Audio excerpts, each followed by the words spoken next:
Can you speak to influence and the influence that music gives people, man? How do people, have you seen people abusing their influence, and then who were the people that you saw that used their influence to really move the culture forward at the same time? I mean, I think you can always see, when you see people strive for excellence in this stuff, like if Chris Brown is dancing his ass off, yeah, you know some Michael Jackson influence in it, right? Yeah. You know some James Brown somewhere that Michael got to, you know.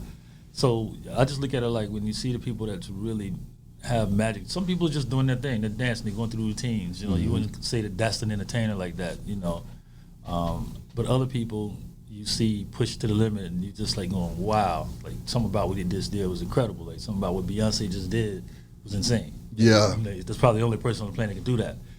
That's when you see like that's the difference in stars and superstars. Another superstar, Deion Sanders, must be the money. I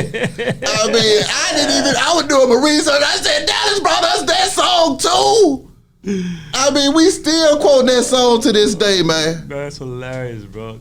Deion, when we first did the song, the Suge came to me to do it. So I was like, I don't know if this is a good idea.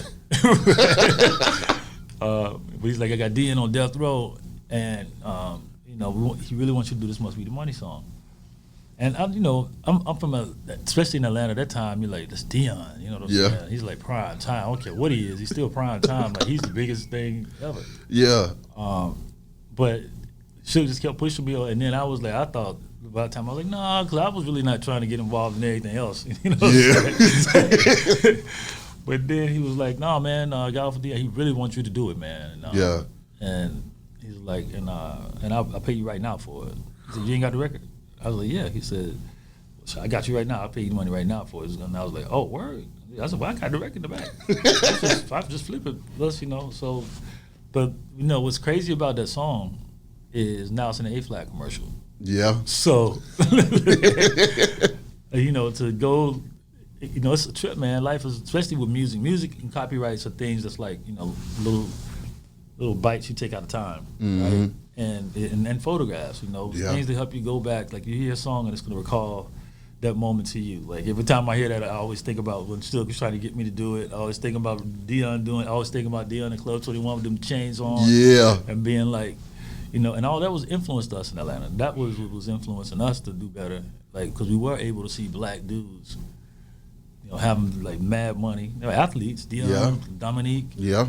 But you saw it, and that gave you like, and I think, even us being from College Park and, being in the South Side and all that, to see it was still like something. If you saw it, then you you could get to it, mm-hmm. right? Because we didn't even go to Buckhead. Buckhead was considered out of town. We live in College Park. Yeah. You got as far as Greenbrier. Yeah. And all the thing was Cheddar Mall. That was it.